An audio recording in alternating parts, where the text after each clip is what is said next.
So tonight, on this episode, I'm delighted to welcome Craig Young, who is probably the closest a guest I have ever had on the show. In that we could literally do this in the same room. Craig, welcome onto the show. I hope you're well.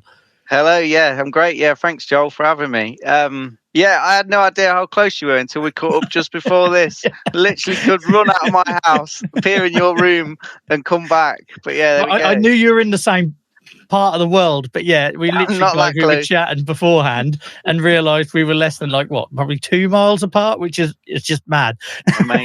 Amazing. So yeah, I feel very rude doing this remotely now. I feel like I should have brought a microphone and sat in a coffee shop with you somewhere. But thank you, thank you very much for joining us.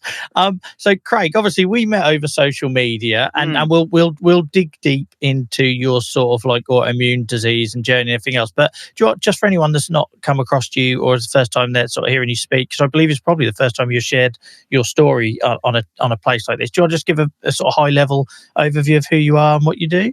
Yeah, of course, mate. Yeah, so my name's Craig Young. I live here in Norfolk in the UK. I'm originally from Nottingham, hence why I don't sound like Joel. I've got a bit of a different accent. I've been in Norfolk for since 2010. I've had immune condition since 2011, and pre that led a very sort of active life, and then since having immune conditions, I've been quite a bit of an advocate, but more so sort of in the workplace space, not really publicly, to be honest. To say, as you mentioned, this is sort of my first for all, publicly, and on like my own socials and stuff like that. So yeah, that's me. I mean, yeah, I think probably with a lot of people who are listening to this, someone who's been just, for years trying to get to grips with what all this means, physically, mentally, trying to understand it all, different pathways, tips, advice, what's right, what's wrong, there's loads of stuff. So that's minefield. yeah, exactly. So that's me. And I think the one thing I'd say about me is that I massively try to before having this, I should say, I was really active sport wise. I used to play like football twice a week. I did sports science at uni. Like my dad was a pro footballer years ago. My mum was very active. My sister was very active. So basically came from a very sort of active background. And as I'm sure like yourself and many people can understand, like when something like this comes along and you're sort of that way inclined, it can just have such a massive impact on your life because, mentally things change, socially things massively change.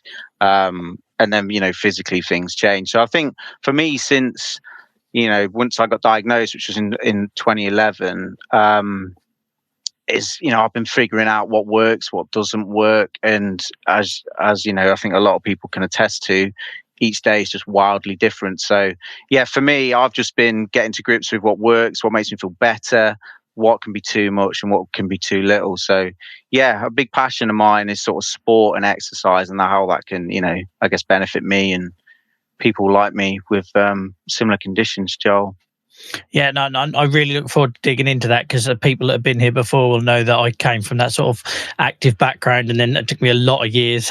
I think a lot of this that you see here today is a product of me grieving and getting over that, trying to find a different path. So yeah, I look forward to talking about that. And I must say as well, on behalf of the audience, I think we're very we feel very lucky that you chose here, I suppose, to be the first place you sort of done a live sharing of your story. So thank you, because I think compliments to our live audience. It probably says like that people feel sort of safe here, so it's a good job, everyone.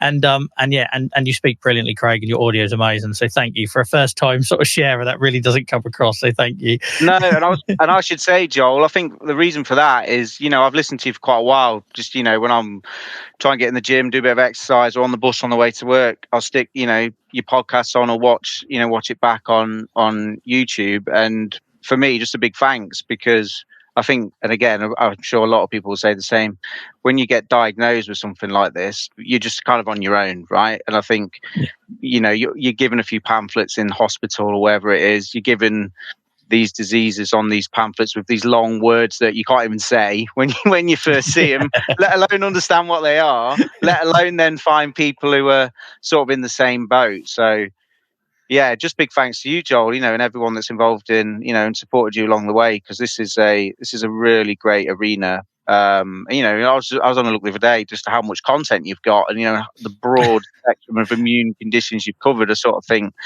this is a really lovely space to come and listen to people who are suffering from similar conditions, and sort of give tips and advice, and just make it obvious that you're not on your own, really.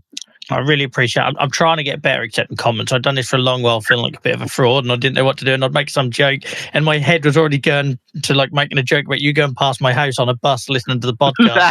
How weird that could be. but no, like I say, it is. I really appreciate it because it keeps me going. Like we keep doing it, because there's only so many times. Like this week, I shared my story overseas, and it just reminded me, like, I've told this so many times now, and there comes a point where that loses impact. So I think the value of what we do here, to have somebody like yourself who's never done this before and share that, you just don't know who's going to listen. That first time, that person who's just been diagnosed, and maybe even someone who's been diagnosed for years but not felt like they related to anyone or saw themselves in somebody else's story, and that can make a huge difference to the help people get, and also the way they manage their condition. So thank you very much for your kind words, and for anyone watching this live or listening to this back will know how far I've come in being able to take that compliment, so I'm quite proud of myself. So I feel like deflecting away from me. I feel like I'm quite embarrassed in that we've talked a lot on social media, and you've been a massive support to me on Twitter or X or whatever we're calling it these days and everything. But I'm a little bit embarrassed in that I don't understand fully the ins and outs of like your journey. So I understand you've got a couple of conditions. So do you want to maybe take us right back to the beginning and let us know how that sort of presented and what that looked like? Yeah, of course, mate. Yeah. So I guess previously, just to say again, going back to me being active. So pre 2010, I lived in Nottingham. I was playing football on Saturdays and Sundays, 11-a-side, playing whole manner of sport, gym, running, just all the time. That was sort of my life, right? And then in 2010, I relocated to Norfolk because I met my lovely wife a couple of years before that, and relocated to this nice part of the world. And then when I moved here, I was doing a master's degree. So I made the decision basically not to carry on playing football for a bit, just to do my master's, but kept fit, with a view to then the following season getting involved in football. So in about the February-March time of 2011, I remember going out for a run, and then a couple of days later, my right hip had a load of pain in it. I'd never had that pain before, and I couldn't think that I'd strained anything, or when you play sport, it's quite obvious when you pull something or whatever. There was none of that.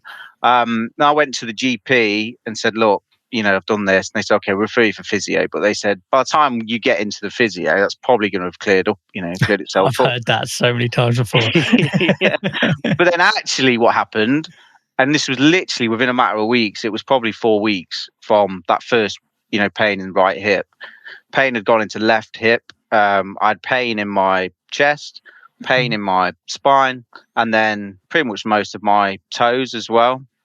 And I basically was going back to the GP, quite scary, right? You got no idea what's going on. You're just in pain. Yeah, and considering as well, because I've done sports science at uni, and we've done modules where we covered different, conditions and, all that sort of stuff. I'll be honest, hold my hands up, never heard or was appreciative of anything like this. So obviously I didn't know what was going on really, other than I was in quite a lot of pain. And probably the most alarming thing was pain in the chest, which obviously now I know is costochondritis, right? You pronounced that very well. I always struggle with that. A lot of practice, mate. But, at the time I had no idea. So I'm going into the GP and saying, I've got this pain in my chest. I had one GP say to me, this is all in your head. There's nothing wrong with you. Which, when you've gone from, playing all that sport to then you've got all this stuff that's just happening to you and no one's really giving you, any indication as to what's going on, was, I was pretty upset, pretty emotional, because this was entirely, so frustrating. But in essence, those comments stick with you as well. As someone that was a kid with arthritis, and I had to go the first year or two with people saying, "Watch him when he doesn't know you're looking, and see if he's still limping," and all this. You spend years sort of thinking, "Am I like dramatizing this? Am I a fraud? Am I struggling?" All that sort of thing. So it sticks with you, doesn't it? No, it's not very nice at all. But in essence, I had repeated GP appointments over it must have been about nine months, I think it was, Joel. Yeah. Then in the end, what happened was a lovely young lady I'd never seen before, who sort of like a standing GP, because at the time I had all this pain, and also I had the tiniest spot of psoriasis on the back of my head. It basically felt what it reminded me of. And again, I didn't realize that was psoriasis. What it reminded me of was a teenager. You know, when you got spots, sometimes you used to get them like in your scalp or on your head. I just assumed, you know, I'm getting a rogue spot in my sort of 20s. But anyway, she said, oh, I think that might be psoriasis. And then she asked the question, have you got any family history of psoriasis? To which I said, oh, actually, I know I had grandparents on sort of both sides that had it. I'll be honest, that's kind of all I knew. I didn't know as to what level or anything. And she said, okay, well, I think it's this. I'm going to refer you to psoriatic arthritis. I'm going to refer you to the Norfolk and Norwich Hospital here. And then within, you know, I think it was like something like 10 days. It was really quick. Oh, wow. Got an appointment. Yeah, and that's another thing I was going to touch on. Like back when I got diagnosed, the amount of time, you know, support the time was there. Oh yeah, unbelievable. Versus, I mean, we won't get political, but you know, versus now, it's completely different, right? So yeah, basically within about 10 days, 2 weeks, I then had that appointment with the rheumatologist. My wife came with me, which I'm glad she did, because I was a bit of a mess, to be honest, sort of coming out. But like walking in, literally within a matter of minutes, she was like, "Oh yeah, it's definitely this, no shadow of a doubt." And she said to me, "Right, we're now going to quickly start you on drugs," because she was very alarmed at actually how quick it had gone from standing start to that, you know, where it rapid. got, like literally within a month, right? And then after that month, it started going into other places, and where it was sort of getting worse. But so anyway, that was sort of my diagnosis journey. So it was a very sort of traumatic 9 months, really. And at the time as well, I say I was sort of new to Norfolk. I'd started a new job, so you know, I was balancing a new job and this. And you know, when you're not even sure what's going on yourself, it's quite hard to communicate with work.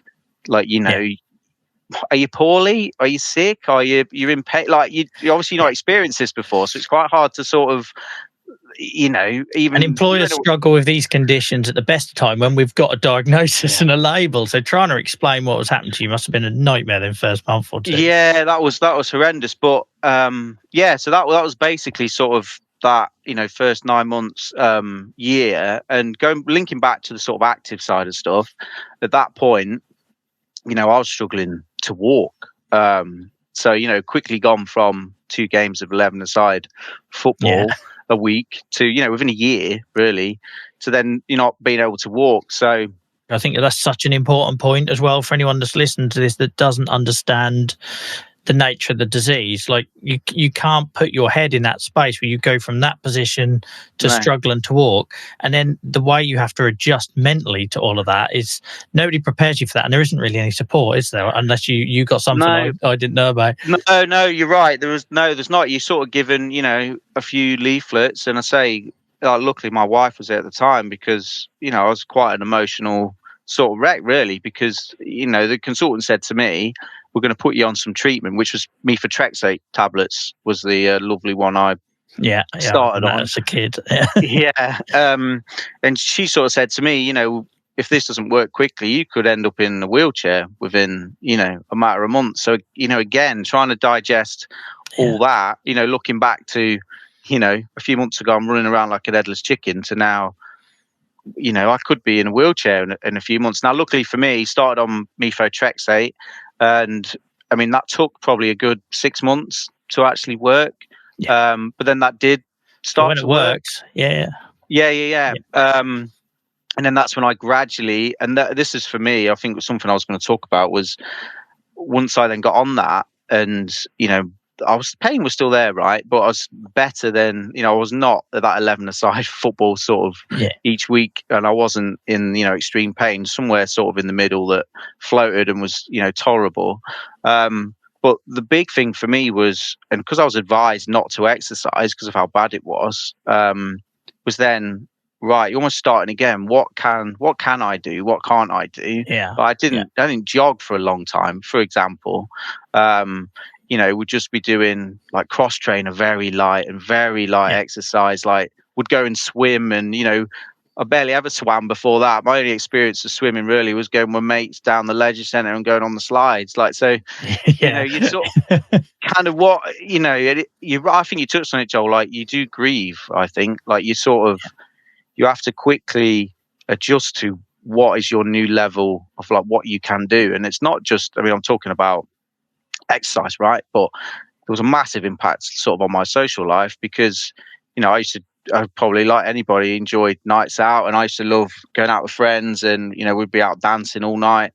Quite quickly, when you got arthritis in your feet, that sort of thing doesn't happen. When you, pain's horrendous. yeah, exactly. And when you're on methotrexate as well, like you can't drink. Yep. So socially, and at the time, I'm sort of mid 20s.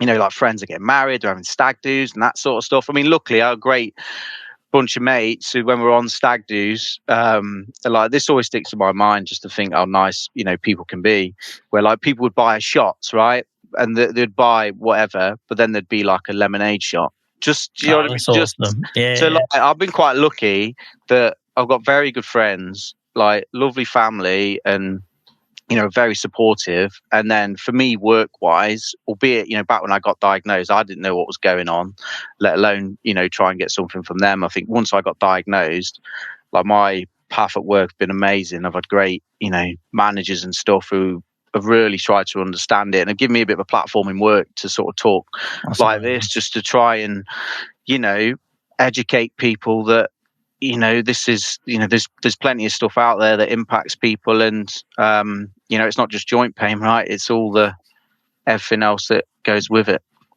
I can relate. There's literally, I had about 18 questions going through that. So I'm not going to remember everything. No, just so relatable. Like the stag do, as somebody that had to go on their own stag do on methotrexate and be sober. And I told my brother that I wanted to go to Barcelona. I was like, let's do some culture since I can't drink. And they took me to Magaluf.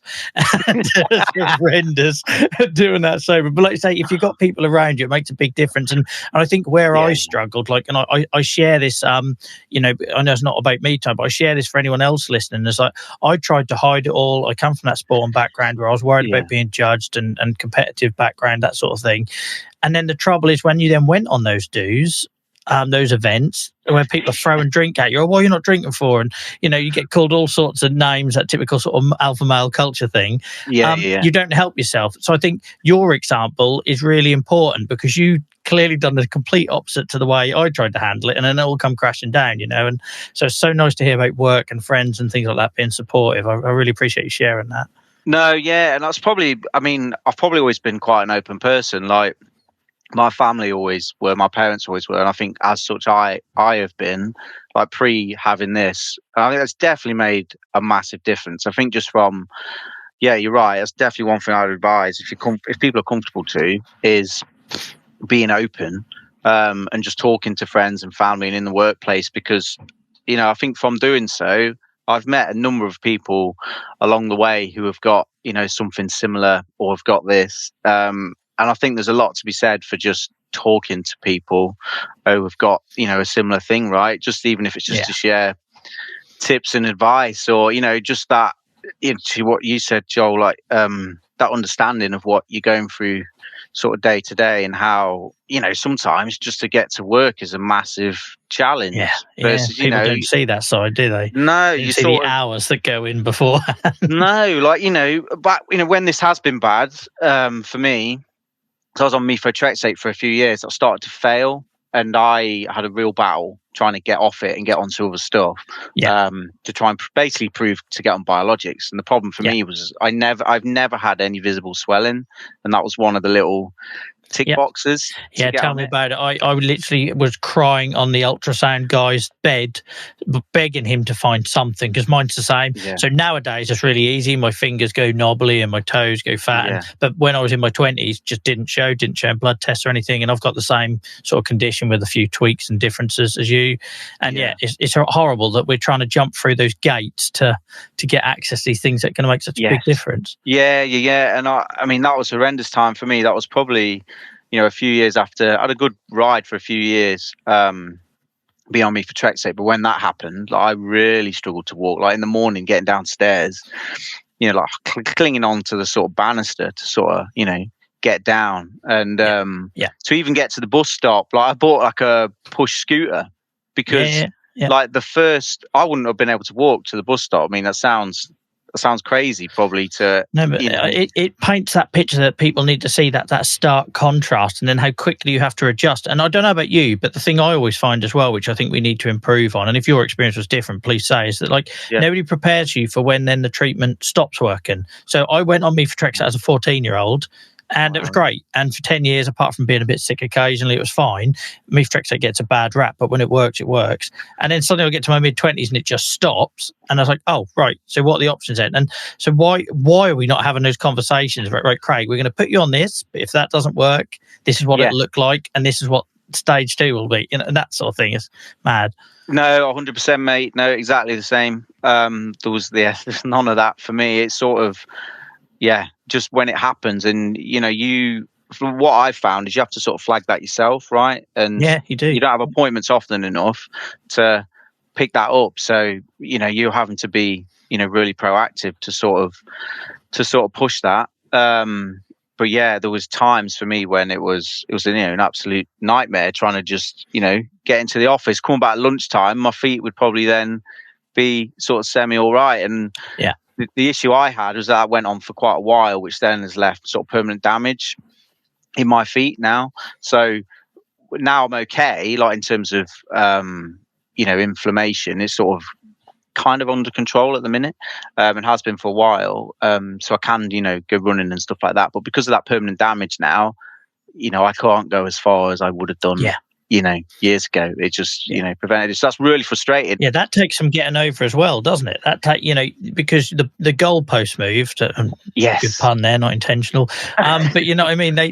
They move, and the whole time I talk about this to my wife. It's like, you're trying to work out: is it because I'm unfit? Is it because I'm getting older? Or is it because this disease is kicking my ass and I need to try and it's so hard to work out what you're supposed to be doing.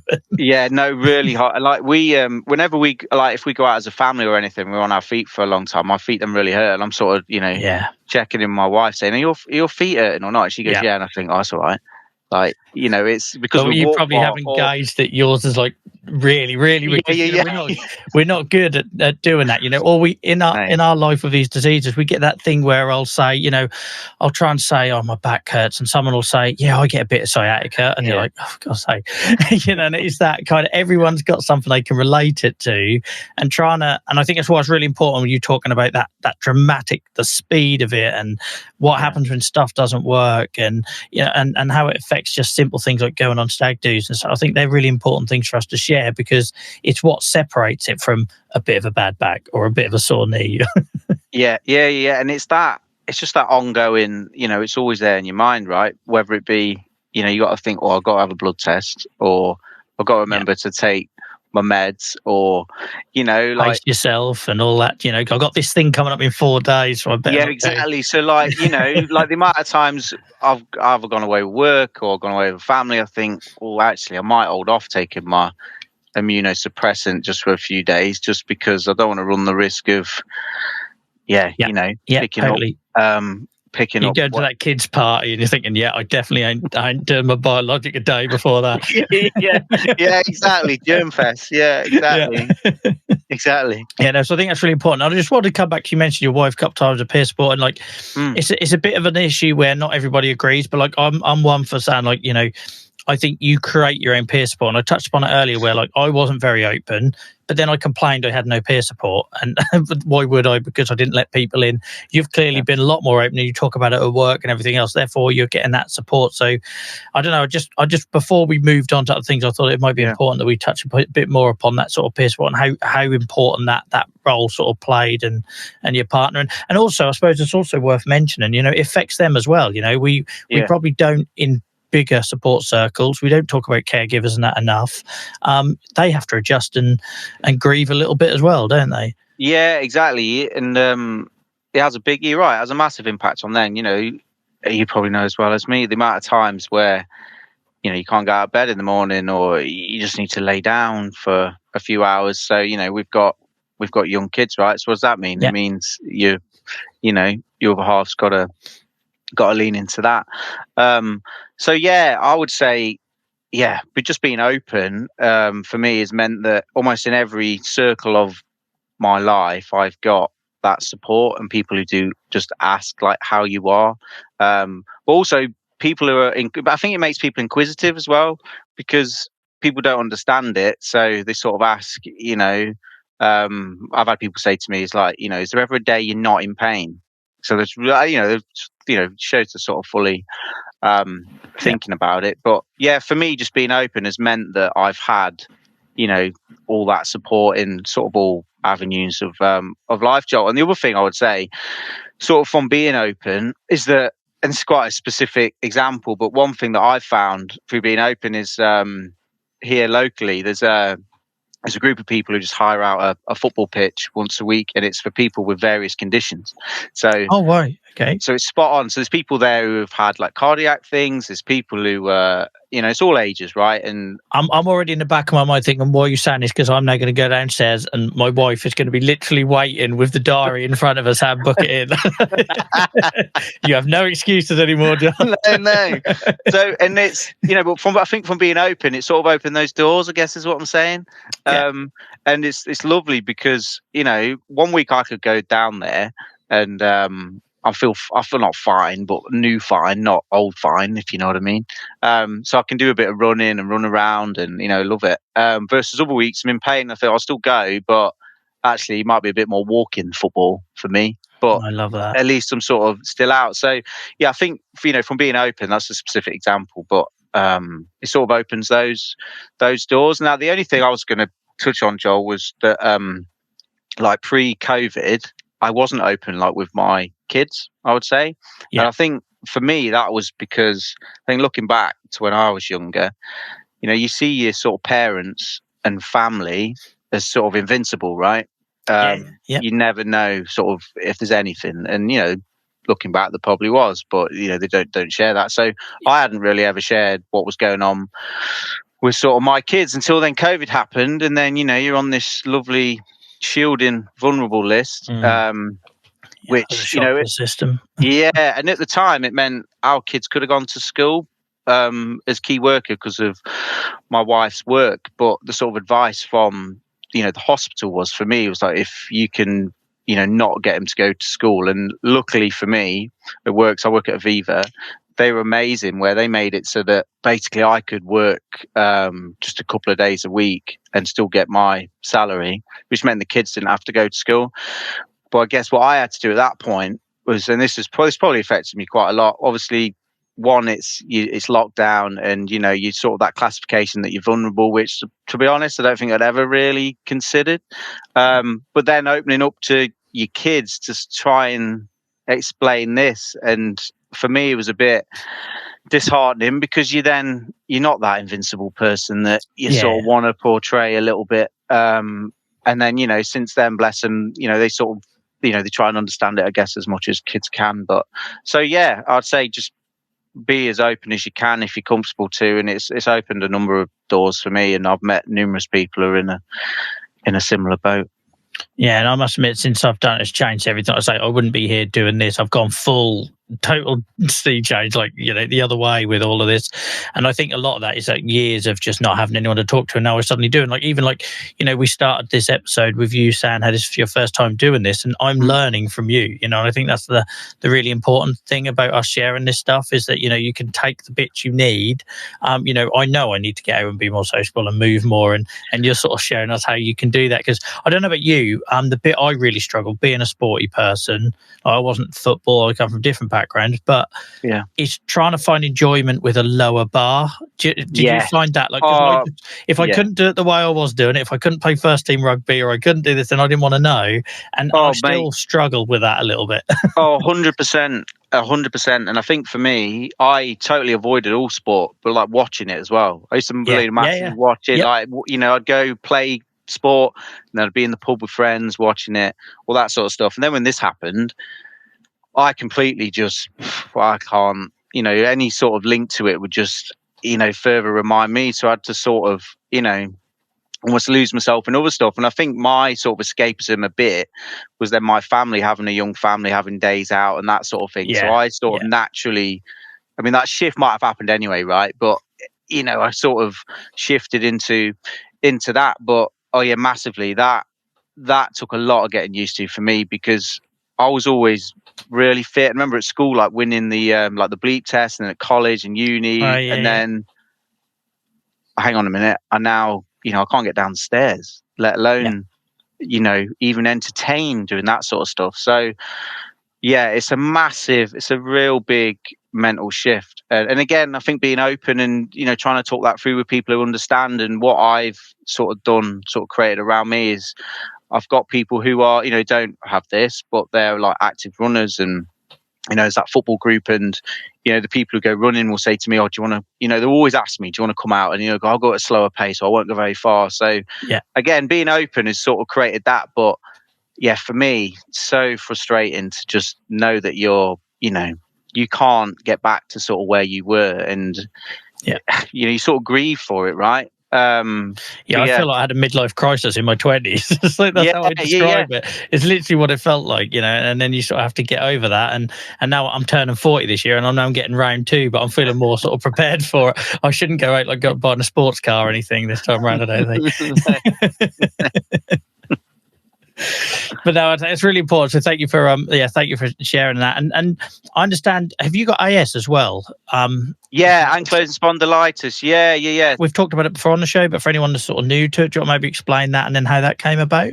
So again, in that diagnosis period, that was that sort of pain in the back, and for me, it was all one and the same. It wasn't really until I sort of got diagnosed that we're like, well, you've got that and this. But I mean, to me, in terms of how it felt, it didn't feel any different to sort of, where it is. I guess it's just that sort of specific part. But so for me, I got diagnosed with that. That was actually one of the things that went with methotrexate quite well, and didn't rear its head until probably maybe a few years ago. But like now, what that means for me is I've got a few sort of sore spots that, I'm nowhere near as flexible as I sort of was before. And, when I am playing that football, I've got to be massively conscious of sort of that. I don't want to, do any serious damage. But touch wood, luckily for me, that has not been overly bad, Joel. It's sort of been sort of everywhere else. But yeah, when that has been bad, though, I've had times when that has flared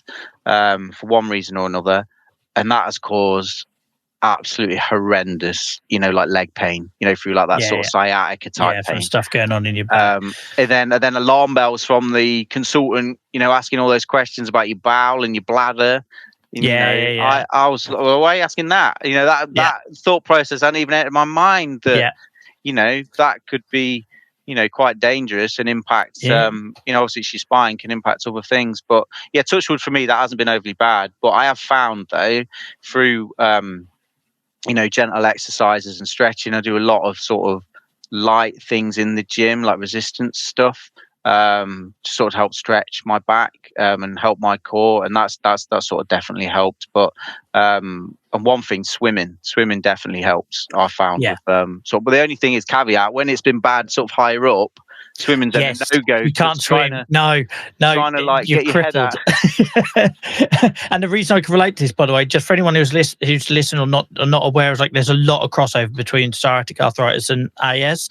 So much so that I was actually diagnosed with AS when I was 14, only to be told in my mid-20s that it was psoriatic arthritis because there was no fusing and stuff like that. But that neck pain is the worst. I would take any other pain my condition throws at me than that neck pain. And yes, swimming. I struggle with cycling as well. I like cycling, but I can't go out in the wind because anything, I had to sell my motorbike for the same reason, because anything that put pressure on my head, if that triggers that neck pain, well, my wife would tell you I am the worst person to be around. Yeah, it is not nice. That was my shortest ever swim visit. I think anyone watching would have thought, what's he doing? Just sort of walk in poolside, get in, do a length, got out, and then back out. Sort of one length and out. And did you struggle, like, because you mentioned earlier about the whole, like, they said stop doing this, take it easy. Like, I really struggled with the mixed messages, because especially when they thought I had AS, because I very much went from, you got to rest, you got to bed rest, you're in a wheelchair, blah blah blah, and then all of a sudden you got to keep moving, move or lose, all that sort of stuff. And trying to find a balance is hard work, isn't it? It's really hard, and you're right. It's definitely mixed messages. Like I had that advice around, don't do things. So I had that in my mind and was very like, oh, I'm going to really hurt myself if I do anything. And was kind of had that mentality for a while, and I kept seeing the same person. And then when I then saw someone who stood in for them, because for whatever reason they weren't there, their mentality was, oh, take an anti-inflammatory, go out and do some exercise. And I was thinking, well, what? This isn't what I'd sort of been told up to this point. And I think, do you know what? That was the first time I realized that this isn't black and white. There's so much opinion around this stuff, and now everyone's different. And I think that at that point, that was probably a couple of years in, that sort of spurred me on to then do a hell of a lot more research and reading and asking people and asking questions, versus I think, you get diagnosed with something, you're like, okay, well, you tell me what to do because you're the sort of pro. I've got no idea. And I think over time I've sort of, come out of that way of thinking. But yeah, you're right. It's completely mixed messages, and I think as time's gone on, I think the messages I've had have been more towards exercising. It seems, I don't know if that's just me, but definitely seems to have been a bit of a natural shift. And I definitely see more mention around mental health now versus at the start of this diagnosis. There was taking a lot of effort. It's taking a lot of effort, and I must admit, since I started advocating, I've got a better appreciation of it. I used to get really angry about, why you're not asking me how I feel, or how it's affected my job. But now, because I get to go to conferences or work alongside doctors, we've had doctors on the show, I appreciate now that they're not trained to deal with the answer. They're not equipped. They get 7 minutes or whatever it is with us, and if I go in there and say I'm suicidal, and that has happened before, they don't know what to do with that information. There's no joined up between departments. There's no referrals. I saw my rheumatologist last year, and they could not refer me to dermatology. It's mad, absolutely mad. And we sit in the middle with things like psoriatic arthritis across multiple disciplines. So we're getting there, but it's really important that you mention it, and we try to get that mentioned on the show every single week until we see a bit of a sea change. So thank you for bringing that up. And I think also as well, just whilst I'm on my advocacy high horse, and sorry, excuse me while I do this, is like, we're going through this change as well in the UK at the minute with patient initiated follow-up, or PIFU, where they're basically cancelling all routine appointments, and people are now expected to know when to ring up and ask for an appointment. Well, like you just mentioned there, the mixed messages, the whole work and should I be doing this, should I be doing that, how we're supposed to switch from we just sit and nod and do what the doctor tells us. You're expected to know when to ring up and ask. It's just that it keeps me up at night more than anything. More than anything my son is going through at school or whatever. I know probably bad parent and image there, but you know what I mean? It generally keeps me up. So thank you for mentioning that, because I think it highlights where the pitfalls could be with that, with the changes that are going through. Sorry, very leading question and comment there, but no, you're fine. So, like, for anyone that's sort of listening to this and sort of inspired, I know I'm certainly motivated. I could already see my partner is in the comments, eyeballing some of the activity stuff you're talking about. And for anyone listening to this, if they're newly diagnosed, or maybe they've been diagnosed a long while and given up, like I certainly went to that place where I thought, well, I can't do anything I enjoy because I can't do it to the level I used to be able to do it at. You got any sort of words for people about, finding things they can do on a level that they can do them, sort of thing? Yeah. So again, it's quite a journey you have to go on mentally, I would say, that we've touched on. But I think for me, it was lowering that bar and setting sort of new expectations. And, with this condition, it's like when it's a bad day, it's a bloody bad day, right? But for me, it's then, right, okay, well, on them bad days, what is it that I can sort of view as success? And that might just be a little walk, locally around the estate, and, only a few minutes sort of thing. So that's then that success for that day versus, and I think what I've tried to do is that when I then am feeling well, or that sort of, again, it's not the old well, but it's sort of that new well that we've all sort of come accustomed to, right?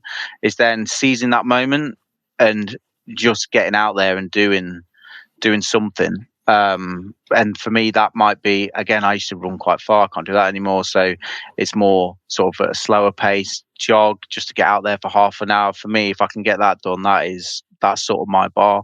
And then again, if I'm sort of in between, so maybe not having a terrible day, but not at the level I can do that, that might be then for me where I've still got a gym membership at our local gym. So I'll go on sort of the resistance machines, and it's all like sort of light stuff. Yeah.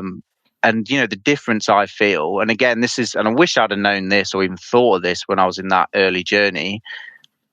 I feel massively better from doing it. Like that, I could have pain going into that, but then coming out of it, it is better just from moving things. And the other thing, this is a little bit of a nugget that I've found since I lived in Norfolk. That whenever we go to the coast, I always take some trunks and a towel, because I guarantee you, swimming in that cold water for like 20 minutes, I feel like a new man when I come out.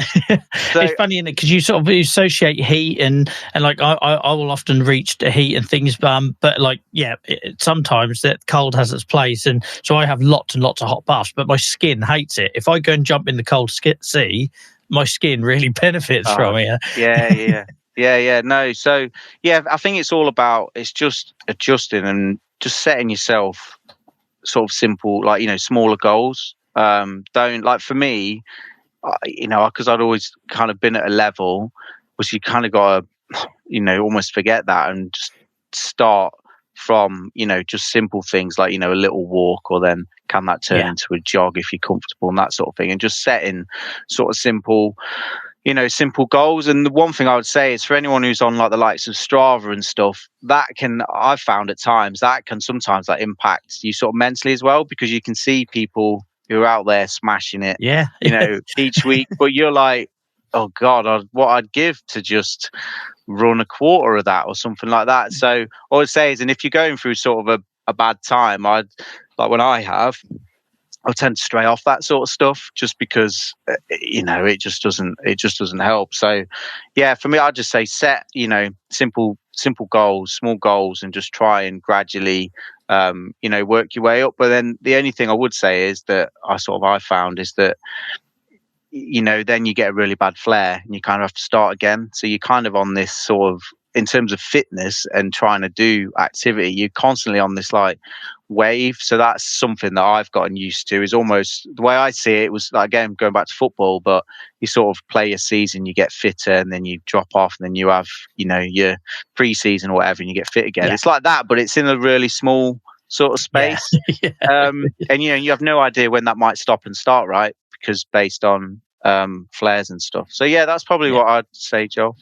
No, it's really good advice. And we actually just created our own Strava group for our community. So for anyone who's watching this live, I'll pop the link on there where people can find it. For that same reason, I need a bit of a kick. And if I see somebody doing it and they're having a bad day and they're still moving, then I will move. So we literally just got that started up. And I think as well, the bit you said there about it's like building up, it's like for walking, I for a long while didn't accept just being able to walk as activity, and because I used to play rugby and cycle and all this sort of stuff, I couldn't see the value in just walking. And I had a really good biologics nurse once that sort of explained to me, but you can walk, or you can really walk, and they knew how to press my sort of competitive buttons. And now I do 6 miles a day, like it's nothing. But if you'd have said to me 2 years ago you'll be able to walk 6 miles a day, I'd have bitten your hand off, and I also wouldn't have believed you. So it's kind of like reframing stuff, isn't it? And once you do that, I think it gets a lot more palatable, and you start having a bit of enjoyment out of it. So really good points, Craig. Really appreciate you sharing those. I think that's pretty much our time. Like, so I'm always conscious of people on Sundays. I feel like we could have just talked for like another hour. So thank you so much. You definitely don't come across as this is your first time doing this sort of thing, and I'm sure you must be an amazing asset with what you share at work. Please do come back again. And as you're down the road, I feel like we should probably do something in person as well. At least grab a drink at the very least, and moan about living with these things to feel better about ourselves. Before you go, is there any way you want to share or tell people where they could find you if they want to get in touch on social media or anything? Yeah, so on Twitter it's CY27. That's probably the best place where I sort of talk about these things. Probably just Twitter me. Okay, brilliant. And normally somebody will find that and share it in chat for anyone that's watching live or watching the video back. For anyone that's listening to this on the podcast, you'll find the link to where you can find Craig in the show description. Craig, it's been an absolute pleasure. I'm so glad we finally got around to doing this. It feels like we've sort of been in touch forever on social media, but not realising we're only 2 miles apart. So thank you so much for joining me quite ridiculously remotely, and maybe next time we'll do it in person. Yeah. Amazing. Yeah, thanks, Joel. Lovely to meet you, mate, and thanks for everything that you do. Brilliant. No, thank you. And like I say, these conversations really do matter, and they will reach people and help people, and the stuff you've shared is definitely going to make a difference. And I know you've been very popular watching the live chat tonight, so thank you ever so much for your time, and I wish you all the best. Thanks, Joel. See ya. Bye-bye.